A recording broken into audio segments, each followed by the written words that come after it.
Welcome to FemLead, the podcast on female leadership and role models. This show aims to inspire and equip you with the tools you need to navigate your career plans. FemLead brings inspiring career perspectives and strategies to guide your path to success. Your host, Alexandra, will interview role models on new, exciting topics with each episode. If you like what you hear, give us a review and subscribe to the show on your preferred streaming platform. Enjoy. Hello, everyone, and welcome to a new episode of Family Podcast. It's great to be here with you today. We have an exciting episode coming up. I have so much respect and admiration for our next guest, and I'm very much looking forward to introducing to you a new field, and that is the automotive industry. So without further ado, I will introduce our next speaker at Family Podcast. Simone Gemkow looks back at 10 years of achievements in the automotive product engineering field within the British automotive brands. She combines a strong academic background demonstrated through a Ph.D. with first-hand industrial experience and excellent people skills. This allowed her to quickly progress from engineering professional to people manager. In her current role as a manager, she leads and develops a team of world-class engineers in the automotive engineering industry. However, to get there, she had to learn about leadership quickly, including team leadership and management, building business relationships and positive influence, and creating strategies to achieve business targets. Simone's influence extends beyond the workplace, as she is the president of the International Association of Women London, building a community of professional women in London through organizing monthly events. Sounds very familiar, right? In her efforts to promote women's empowerment and gender equality, she wants to create outstanding role models for everyone. In discussions with female professionals, Simone quickly recognized that career progression in people management could be more straightforward for most. On her way, she has benefited from mentoring in leadership. She knows that not everyone has a great mentor at their fingertips, so therefore she shares her learnings and experience in her blog Career with a View to support young professionals with career ambitions and make their talent visible to all parts of their business. We're really thrilled to have Simone joining us today, so without further ado, let's welcome Simone to Family Podcast. Hi, Simone. Welcome to Family Podcast. How are you today? Yeah, I'm very good. I'm very excited to be here. I'm so happy that we got to connect, and we connected through our networks, and we had a very nice initial chat. I really admire what you do, and also I find your job pretty cool. So we were like, okay, let's discuss career and let's discuss women empowerment, and also what we can do to tap a little bit into the mentorship topic. So there's plenty of topics we want to focus on today, but let's start by defining a little bit more your current setup at McLaren, because we would like to know more about your role, and also what does it entail and how does your day-to-day look like? Yeah, perfect. So I am the vehicle safety manager in McLaren Automotive, which is a very well-known supercar brand. And what my team and I are responsible for is like basically develop and deliver the safety attribute for cars. So that means like we advise other function groups on like how they have to do the engineering, so that we can pass all of the crash tests worldwide at the end of a program. So, and me specifically as a manager, I'm responsible for building and leading this team. Then on top of that, that was like the technical background to it. But like also I find myself being in a very critical role for the company, because without the homologation of the car, which encloses the safety attribute, we wouldn't be able to sell the car. And obviously we touch customers' lives if things are going wrong. So I take my job very serious. And then, yeah, so a lot of my day is actually very operational based. So I would literally say management 101. So, I have like a very set cadence of meetings with my team, but also with my colleagues, which are working alongside with me, and my own boss. So every week for me starts the same with the team. We have a startup meeting where we run through everything the team has to achieve that week, where we have to pay special attention and basically the priorities. And also where the team has the opportunity to get my input on the task, like especially if they're not sure about something. And then I have weekly one-to-ones with every of my team members. So that's actually something I take very serious as well, because, that's the operational side, but they also have like their people, and they have like things they need to discuss with me. And this is the opportunity to have this one-on-one chat. And then other things are like obviously staff meetings with my colleagues who work alongside me, the other managers, and then my own one-to-one with my boss. And obviously it's also a lot of ad hoc stuff to do. Businesses are very flexible. Things change all the time. And I have to react as it happens. So basically, escalation meetings, advising on new ideas, etc. And that's basically ad hoc. And then there's one bit to it, which I like to call the leadership. Might be only 10% of my time, but it's actually really, really important time, because this is why I think more about the long-term plan for the team. What is the future of vehicle safety McLaren going to look like? What are the skills and the tools the team is missing? Who we should hire, to fill those gaps, and also to build leadership connections across the business, because we as a team, we cannot operate in a vacuum. So basically, reaching out to other managers, building good relationships with them, defining with them how we want to work in the future together to implement the safety attribute as best as we can. I was thinking while you were describing the day-to-day, and thank you for that introduction, that you are probably the guest that shared the most details of how the day-to-day can look like, which is great, because I think, looking at different roles within a different industry, let's say let's say most of our listeners initially would not have worked in the automotive industry, right? Especially not on safety. There's no personal knowledge to know about this unless you ask someone who works in the field.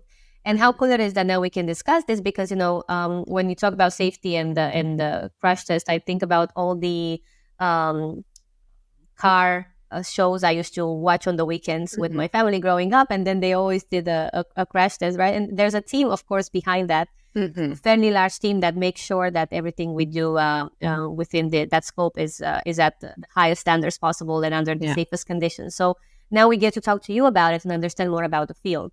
And when you look at the overall description of your role, would you say that it is in the beginning, when you started this role before you moved through the ranks to become a manager, was it as operational as now? How would you see or how would you advise people that start in this industry to look at their role in the beginning?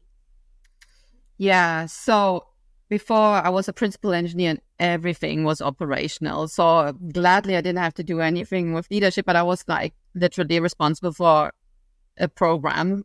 The program is a car and every safety aspect of it, which relates to crash worthiness.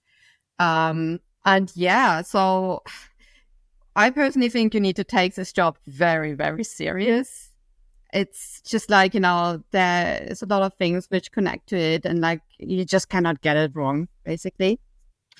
And also you need to be a good communicator, and you need to work a lot with other people, because the car, so you have to imagine it's a system of a lot of components, and you will need to work with all of those other groups who are delivering those components. So you cannot work just on your desk. You literally need to reach out, are you aware of this requirement? If not, perfect, let's meet, let's discuss it and come up with a plan, etc. So, and then obviously the other one is when you work in crash, you need to be able to travel a lot, because you have to go to the tests, which is basically the cherry on top at the end. But yeah, you need to be flexible as well with that. Very, very good insights. And thank you for detailing a little bit more also the beginning of your career. Super interesting, and also a very good overview of what does it mean to work in a very important part of the car manufacturing process as well, right? So that's it's great that we get to do this here. And I want to look a little bit more on your career progression when it comes to obviously less the operational role, but more the process of becoming a principal engineer and a manager, a people manager. So how would you describe it overall? And did you know that you wanted to join a STEM field since you were growing up? And, how was the start of your career at McLaren? It's a really interesting question because my career path wasn't straight towards management at all. So how did I become an engineer? So basically I was good in maths and physics in school. I enjoyed that, came easy to me. And when I came to make a decision what I want to do after school, I was like, I want to be an engineer. So that was actually unusual at that time because most people just didn't know what they wanted to do. But for me, it was very clear. And then also what was really useful, because I'm from Berlin and we have a very big technical university, and they were offering mechanical engineering with a variety of applications. So I basically, in the end, I studied mechanical engineering with focus on aerospace technology. So actually, I wanted to do planes first. But then I actually was an exchange student and I came to the UK. And there I was more focusing on like the predictive aspect of material behavior. So I was doing a course on computational sciences. And then I did a PhD. And that was actually for me kind of the start more into an academic career, because that is something I really could imagine a lot when I was in university and doing the PhD. But at the end, I was like, okay, hang on a minute. Before I actually go into academia, I really would like to be a little bit in industry so that I can actually give students that edge as well, so that I can actually talk out of experience. But that's kind of where I got hooked, because I got my job first, Jaguar Land Rover. And then there was quite interesting as well. Like, so I like to work in industry and I liked what I was doing. So I was doing like simulations for crash, actually. So that's where all the whole safety aspect is coming from.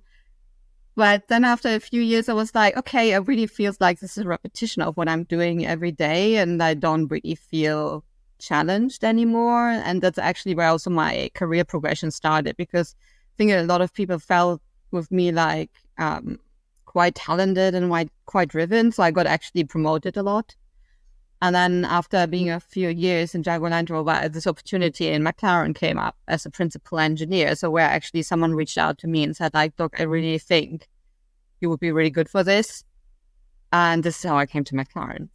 And there I actually was also more hired as a technical person. So more like a technical expert role. So that's originally what they wanted to mold me into. But then what came quite clear, that I'm actually good at managing myself and managing my work. And I was also a good communicator. So I got the things done very well.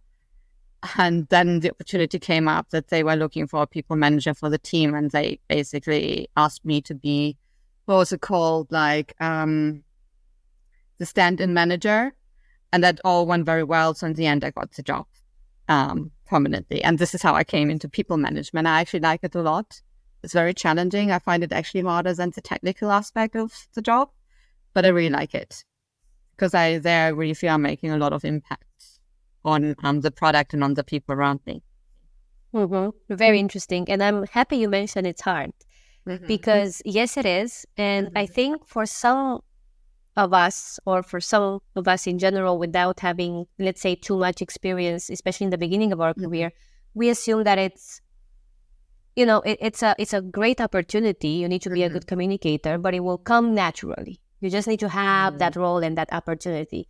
And I also started my career full-time by being a people manager, first of student assistants mostly, me, myself working as a student assistant and then being promoted. And, it was part of my day-to-day, so I didn't think much about it. But looking back, I mean, you have so much responsibility and you constantly need to be on top of the needs of your team without, you cannot double, you can guess and you cannot have assumptions of what would work. You need to talk to your team and understand their needs and help them with their priorities. Yeah. And that is not straightforward. It's very much dependent on the relationship you build. It's very much dependent on the setup that you have, also on how you get along, because you're all humans and you're not going to click with everybody. Yeah. And, this is something that you can't really define unless you start working within that role with the people managers. And, I look back and I was like, I had a great opportunity and I learned a lot, but it wasn't necessarily easy. I just didn't have a comparison as much to be like, okay, this is hard. And now looking back, it's been quite a journey for me as well. So I was curious, what do you feel is the most rewarding then to be a people manager? Yeah, so I think it's really actually, because when you are a people manager, you have to achieve things through people, which is hard. But on the other side, you can achieve something much grander than you could achieve yourself. Okay. And also this is where you really can think about what they call the vision. Basically, it's just like, for me, it's really like, how do you want your team to be run, and what do you want it to be known for, and what do you want to achieve? And this is what I find very rewarding as a people manager, because you have the opportunity to work with these really great people and achieve a really big thing that you could not achieve by yourself. So that's one of the things which I appreciate a lot. Fantastic. It's the say that if you want to go fast, go alone. If you want to go far, go together. Yeah. I think that really applies to what you've just mentioned. So tell us then, what is your view on leadership? What do you think makes a good leader? Well, so I don't think there's a one fits all. So I think if you want to be a good leader, and I'm still at the beginning of this whole process of becoming a leader, is first of all to understand everyone brings a unique set of skills and experiences to the table. And you might be good at some things, but not at the others. But that's fine, because in the end, you are called in to get a specific job done, and you need to understand who you are to say like, oh, am I actually the right person for this job? So, for example, when I think about my own job, as I said, it's a lot of responsibility. It's something you have to take very serious. So I think a free-flowing thinker, very hands-off, would not be the right person for that, But I think I'm a great person for this because I'm very structured. I see the big picture, and I can also be, how to say that, I have a close eye on the detail of it. So I think makes me a good person for that. But then also there's a universal aspect, because I also, as a leader, especially when it comes to the people. So before I was talking about the job to be done, now it's about the people you have to lead. There you have to be a bit more universal.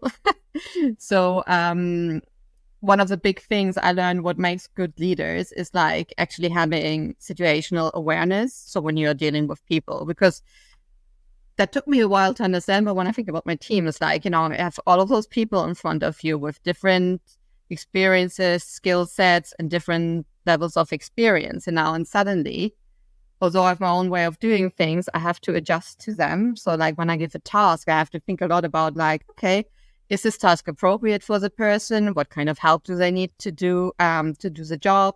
Etc. And this is where I think a good leader needs to be flexible and adjust the approach. Okay. Then in general, I think that's where I really think that actually applies to everyone. It's like you need to be objective and fair when you work with people, and you need to take responsibility for what you're doing. But also when you have to take responsibility for the actions of your team, because in the end, you're the leader of them and you're setting the tone. So if they get something wrong, I have to say like, okay, this person got it wrong, but actually eventually it's my failure because, I didn't set enough clear directions. Maybe the objective was not set properly, or I did not communicate effectively with them. So I think this is where leaders really have to step up and take on responsibility. That's a very good review. And also, the word responsibility carries a lot of weight. And in general, it's also a very personal approach, meaning that we both understand that we have responsibility, but the way we share that responsibility with the group and the way that we let that responsibility impact us will be different. So you will see some of the different aspects of the job in a certain way, and I will see it in a different way, and then we might have to set the right expectations together, which is why alignment is fantastic. And we both now work in very big and large companies, and we see that alignment is part of the job. You need to constantly be aligned and have a lot of conversations with peers, right? And that's great. At the same time, there's also different ways of going around all of these expectations. So in our initial chat, we also talked about the importance of role models and kind of seeing yourself in the shoes of someone else. And we talked a little bit about traits and what defines us as individuals and as good professionals. Do you have a way that you, in a way, developed your leadership style? So how do you use your traits in your leadership style? Is there something you've reflected on or something that you noticed after, moving up to being a people manager? Yeah, so that's interesting. It's also a really hard question because that also feeds back into what I mentioned earlier. Like, you need to understand who you are. And sometimes you come up with very positive traits and sometimes not so positive traits. And I stick to the positive for now.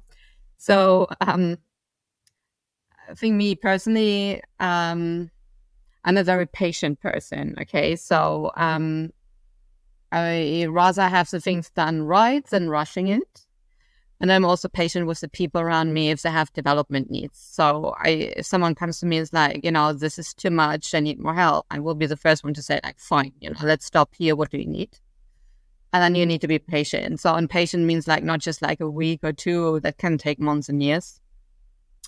And also, what I think for me personally, what I recognize, what I'm good at, it's like I'm a very long-term thinker. So maybe I'm not thinking years ahead, but I think the next months ahead. So which really keeps me like, okay, what is actually important right now to do? Because not everything which is urgent needs to be done. There are things which have to be properly prioritized because it will lead to the long-term success. And I think that is something which I bring to the table. And then also, maybe that's also something people tell me a lot. I am a very decisive person. I'm quite straight to the point. And that might also be the reason why at 18 years I was saying like I'm becoming an engineer, because I just like, yep, that's what I'm good at and that's what I'm going with. And that's also a thing right now which really helps me to be successful. Then also there's a flip side of the coin. You cannot be great at everything.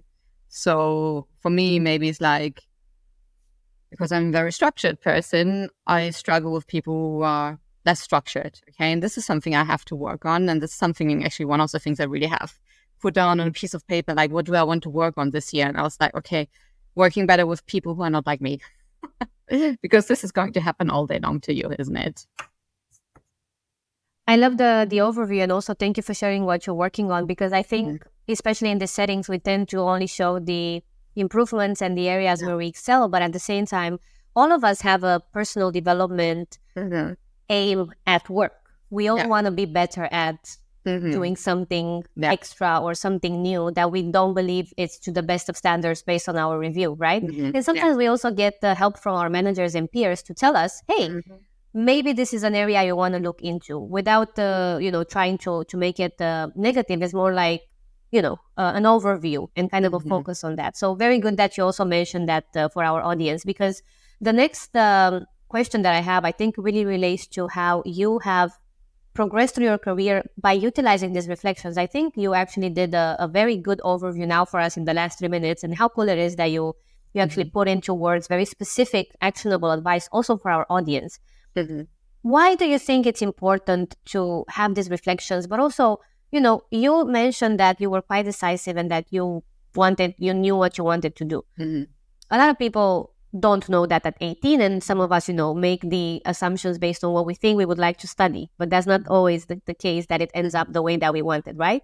How do you go around sharing your accomplishments and also your decisions to the bigger group? Why do you think it's important to have more of a, targeted approach? And I know that you want to promote your profile and your experience because you are passionate about providing role models for the community. Why do you think that is important for overall the community? Yeah, so I think it's one of my bumper stickers: do good things and talk about it, because the reason is no one else will do it for you. Okay. And also, when you want to have a career, I think just doing good work is just not enough, because many people do good work.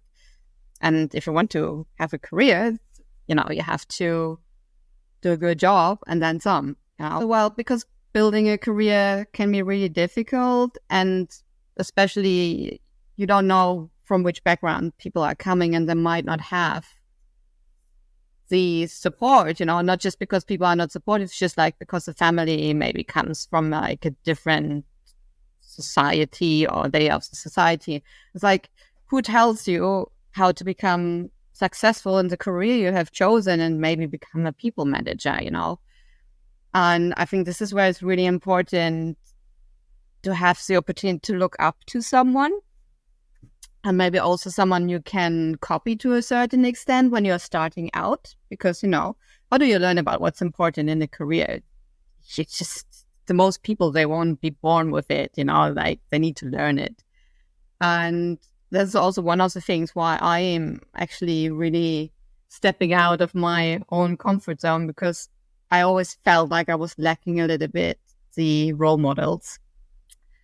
There were some, but not many. And I also want to be part of this change. So, I have actually learned a lot from other people that helped me to, address my problems in work. So like literally, sometimes I reached out to like some senior managers, like, invited them for a coffee and like, I have this certain problem, or I want some feedback. Can you help me? And I want to give that back the same way, so that people actually can see me as a role model, and then approach me to help them out with their problems so that they can further their own career. A very good overview of why it's important to share your accomplishments. Let me highlight what you said in the beginning, which is you can do good things, but that might not be enough if people don't know about it. Yeah, exactly. That is something that I have also been told throughout my career. And I don't have a problem sharing necessarily my accomplishments, but I think that sometimes, we kind of have this imposter syndrome or imposter experience that tells us, is this good enough? Is this something that, should we share it now? Should we wait to have more results? Should we wait to get some sort of, extra edge to it? How do you go around? How do you go about those situations where you're like, okay, I've done something cool. I know that I can talk about it and move some things forward, but should I do it now? Should I wait? Do you have these moments where you're like not sure about what to do? Yeah. And I think what's important there is like not to work in isolation. So I think that's actually one of the mistakes I did at the beginning of my career. I thought I have to know it all and I have to do it all by myself. And it's not, just doesn't lead to results. So what does that mean, not working in isolation? Like literally reach out to the people who have to work with you, people who make decisions, and specifically ask them, what are the quality requirements you have for this? What is the amount of information you need for this? Are there topics you want to exclude? And me specifically, what is my role in that? And you can be quite open with them, because in the end, you're just helping them to come up with the best product possible, or best result. And then also like this not working in isolation. Yeah. So this is also like where I think this is, first of all, reaching out to people is already talking in your favor. Okay. And then with regards to imposter syndrome, like you have already set the requirements, you're very clear with other people about it, and then you're just delivering that, and you don't need to go over and above, because you know exactly what they expect, and then you give them a little bit more. Just like a tiny bit. But otherwise, like you sit in your corner, you work on something in isolation, you come up with something, and then you recognize on the day that's actually not what anyone wanted. Absolutely. And I know sort of the reflection of like, there's always something that you can do better, but you cannot completely believe that there's no end to it. Like you need to define, okay, I'm delivered what I was supposed to, and some. Now it is time to move forward and get some feedback on it. That's also a very good way of looking at it. And I'm super happy you are so clear about it, because, it's always based on the situation. But at the same time, you also should trust your gut, and you should also trust your instinct that you're doing the right thing and you have the best intentions, right? So a very good reflection on that. And on that note, you probably have been in different conversations where it was not necessarily straightforward what the solution should be. And you said you are very structured, and, you work with many other colleagues and peers that are not necessarily working in the same style as you. And sometimes you need to have all of these alignment meetings. But maybe a step beyond, when you have to have difficult conversations or, tackle subjects that you're probably not super keen on tackling, how do you handle that? How do you handle difficult conversations? Ooh, yeah. So that's an interesting question. I think the first step to this is like not ignoring it. Okay. I think that's the worst thing you can do. But then also when it comes to difficult conversations, and again, that's where I like clear standards, documented standards, because that's something we agreed, then something we can stick to, and I feel that is also a fair way of treating people, and it's also how I want to be treated, and if someone has to have difficult discussion with me, they can give me critical feedback. I'm okay with it, but it's like really something where I was able to fulfill it so that I feel it's fair. And and then also what I then do. So first of all, I have not ignored it. I have set out a very clear standard. And now I actually can use feedback methods, things you don't have to come up yourself with. You can Google that. It's like, how do you have a constructive conversation with other people? And so basically then before I go into the conversation, most of the time you have some time to prepare for it, okay? It's very rare that you are blindsided by it. So you can sit down and think a little bit about it, how can I be respectful? How do I make it constructive? Then you also have to be open to listening to what the other person has to say. But at the end of the day, I always would say, like, you also need to know what your values are and you need to stick to that. And then also with the difficult conversations, also depends like who you're talking to. I think it's a little bit, for you as a manager, it's easier to talk to a team member because it's a little bit more of a one-way road because you have set out the standard. But if it's maybe with your colleagues on the same level or your boss, it's a little bit different, And then when it comes to difficult conversations, it's almost like playing chess. When you prepare yourself, you have to prepare yourself for different outcomes, Every move, the other person, which you don't know, can change the dynamic of the discussion. So we really need to prepare yourself for that. And also to make sure like you yourself can keep it constructive at all points, because sometimes those things can get emotional. Okay. So but to wrap it up, it's like, don't avoid it. Always make it constructive and make sure that you beforehand very make clear what the expectation was. So that's how I tackle difficult conversations. Very clear. And also, and like you've mentioned, this is something that can become emotional. So it's also okay if you don't have immediately a reaction or result out of this conversation. It's also okay to think about it. And I feel this is something that maybe we're not necessarily all aware of, that we do not need to have an immediate answer to questions or to situations, especially when they're difficult or the situation becomes a little bit more emotional. You can say, thank you so much for this input. I would like to think about it. I would like to take a step back and I would like to have some time to consider what I've learned now or what I've received or what I've shared or whatever the setup is, right? It's very important that you also feel like the conversation doesn't become in any way constrained to giving some sort of results immediately, because it is not. So it's a good reflection as well, I think. And I'm really happy that you mentioned all the other 3 points. I think they're super, super on. Yeah. Also, I didn't mention that, but like part of good, difficult conversations also to have follow-up sessions to it, which are with a very clear date. So if I was giving especially negative feedback to someone in my team, I would say, okay, so we had this discussion, we have clarified what the expectation was. So, and now there are other actions. So I expect you to X, Y, Z, but we will catch up at that point in the future. And I put immediately a meeting for this time into the calendar to hold all of us accountable of like showing up and following up on this, and then you also, quite often people will come back like, you know what, you were actually right. And now I'm glad that you told me that this was not right or whatever. And like, I could actually adjust it. And then normally you achieve the goal anyways. And then people felt like, as I said, like it needs to be respectful, and they felt like they were dealt with in a nice way, in a good way. Fantastic. Very good reflection. Let's talk a little bit about also your interest in inspiring and empowering women when it comes to, promoting different, not only STEM roles, not only roles within the science fields, but also outside as role models and leaders. What is the mission of the International Association of Women that you are now the president of? Yeah. So thanks for bringing it up. So I'm the president of the International Association of Women in London. And basically what the association is doing, they're providing like a global social platform for professional women to bridge the local or the territory gap and get in touch with each other and help professional women to progress in their careers. And the IAW, so that's what the International Association of Women is. We provide events to people, services, activities, and resources.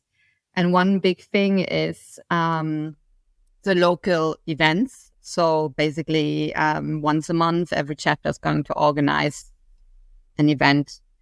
And how I see this is it's like a group of friends who happen to be professional women who have problems in common, okay?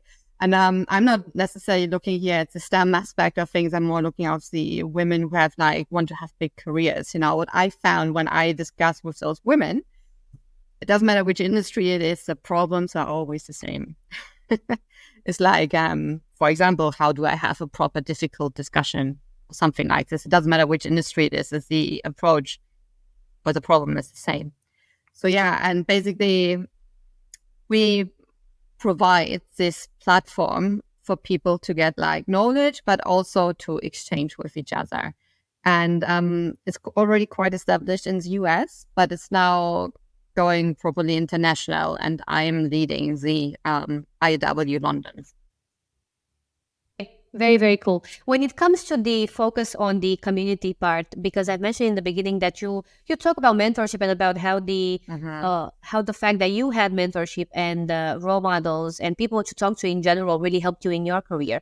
How do you see the development of, seeing more women in leadership, and how can women become more confident to also want to go for those senior roles in organizations?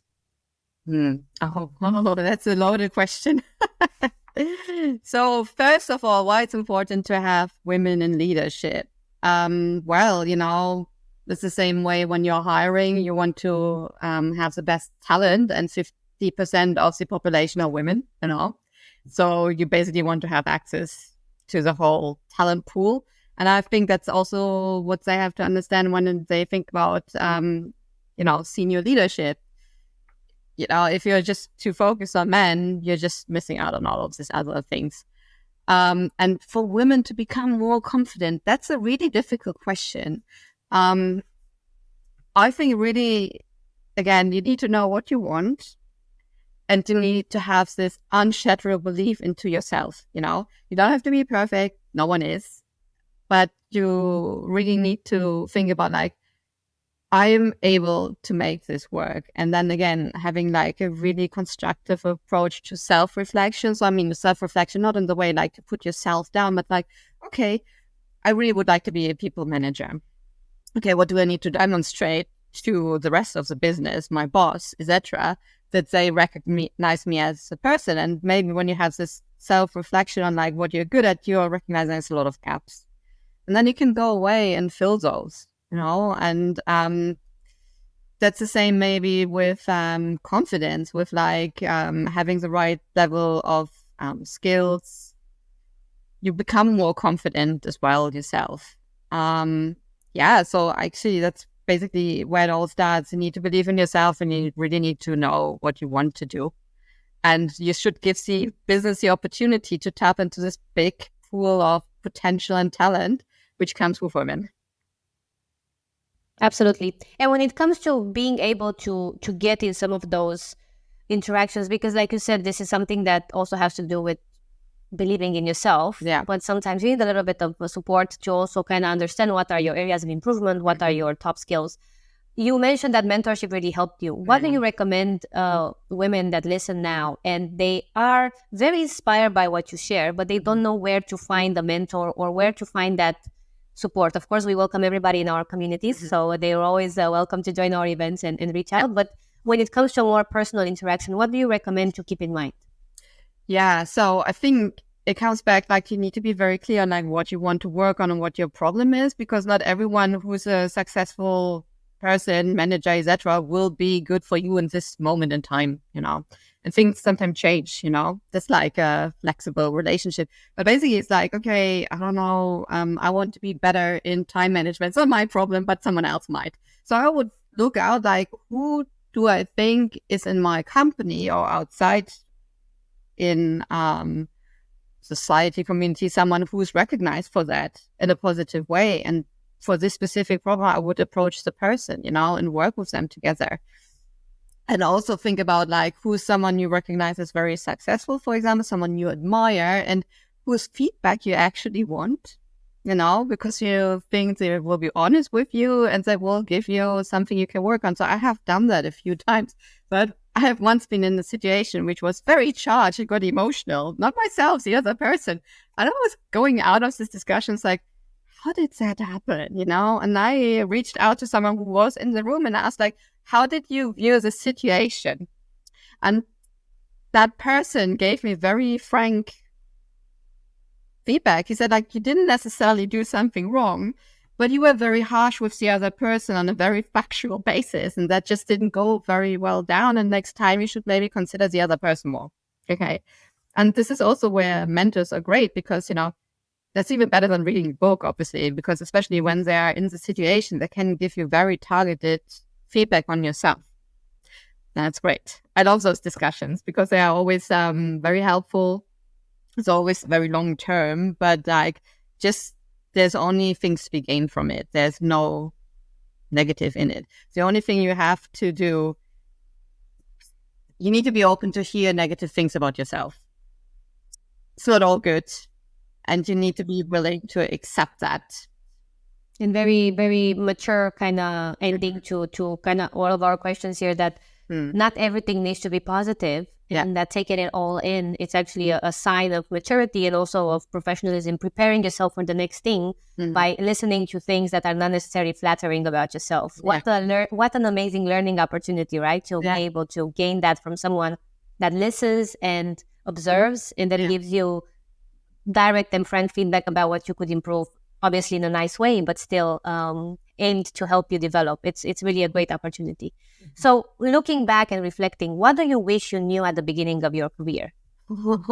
Yeah, so many things I wished I would have known. But I think the most important, I touched on it earlier, it's like I don't have to go the way alone and I don't have to do it all by myself and I don't have to know it all by myself. So really don't work in isolation and seek help from other people and input from other people. And I think this is where really the magic happens when you want to move things, I don't know, in your careers. Like literally, it's all about like, you don't have to do it alone and you need to be part of the bigger picture as well. And you need to see where you fit in there.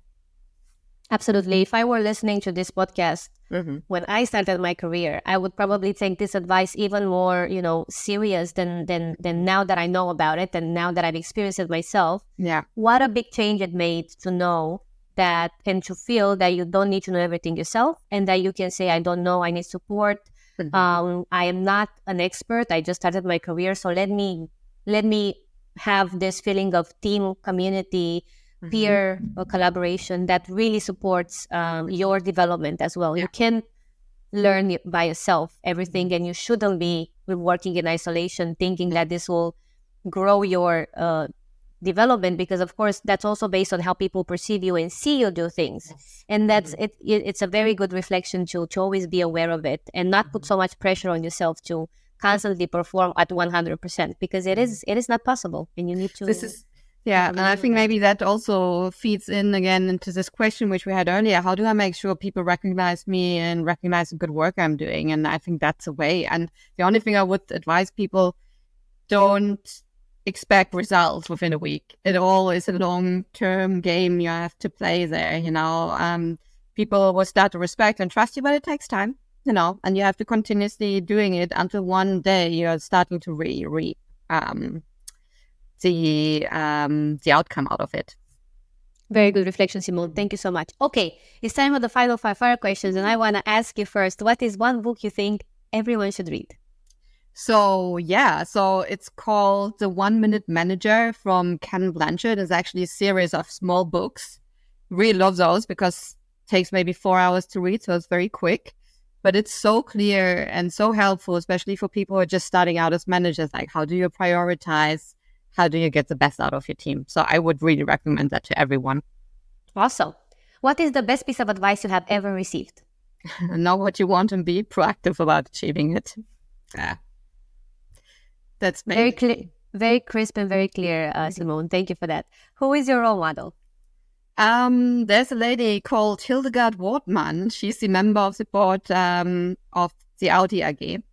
And I really love to see her LinkedIn. I'm following her on LinkedIn because, like, whenever we're talking about role models, she's always in those pictures with all of the men and it's just her, but she really looks like she's belonging there and she's running the show. Absolutely love it.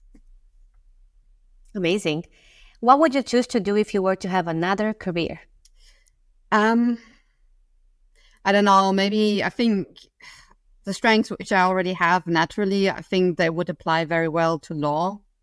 But, in the end, I'm quite happy with my engineering career and then never really considered the second path. That's great. And I must say that this is a difficult question for some, but it's also an opportunity for others to say, I would become a singer or something completely different. Yeah. But it really seems like you have found your passion. And I'm also, as a person that really admires you, I really like the fact that you are owning the fact that this is a path that I consider since I was very young, and I'm happy with the results and I feel like I'm growing. This is really a great also message to leave our audience with, the fact that sometimes you actually can know, and sometimes it will take longer to figure out what you're good at and what you would like to do for your career. So it's all a very personal journey. Okay, and now the last question is, if you could change places with someone, who would it be and why? I don't want to change places with anyone. I really like I love it. I think, like looking at also our conversation so far, I really like the fact that you know yourself and you are also very happy with the setup that you have. Yes. What a great, it's a great story to share with the world, and I'm happy that we got to interact because I really find it inspiring, and I love the fact that whenever you feel like there was anything to improve or anything to discuss, you took ownership and said, hey, I'm going to do this. It's part of my development plan. I want to be better at it. And I don't mind hearing some, constructive or maybe sometimes negative feedback because I'm ready to take it on. Yeah. That's really a great attitude to have when it comes to your development. I really feel like you're thinking about your development seriously, but you also are ready to kind of get in the more difficult discussions to grow. And that's really fantastic, Simone. I'm very happy you've shared all of this advice. I hope you had fun. That was it. I'm so happy to hear that. I hope you enjoyed this interview, and thank you again for joining FemLead. Yeah, thanks so much for having me here. It was great. Great to hear. And thank you all for listening. Stay tuned for more updates from inspiring female role models. Hello, hello, hello. Before we go, we want to say thank you for listening and thank you for supporting FemLead Podcast. At the same time, we want to bring to your attention that as we are expanding our community, we want you to be aware of some of the ways that you can support us. You can promote our podcast and our interviews within your organization and ask whether your company can become a partner with us.